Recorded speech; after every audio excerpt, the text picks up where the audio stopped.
the grapevine was actually melted on their money.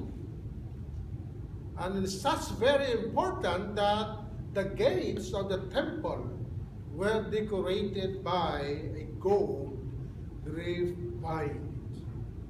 That's why when Jesus said, I am the true vine, he is saying, I am the essence of the nation of Israel.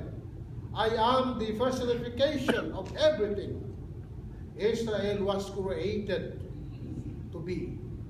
This is a bold words and a radical statement during the time. In this word, Jesus told the disciple that God desired for them to bear fruits. It seems that it is an abstract to us. How can we, people, bear fruits? Well, the purpose of the branch is to bear fruits. People don't raise grapevine to look at the pretty leaves. They take trouble to cultivate, plant, and water this tree so that they can enjoy the fruits. In this sense, we can say that fruits represent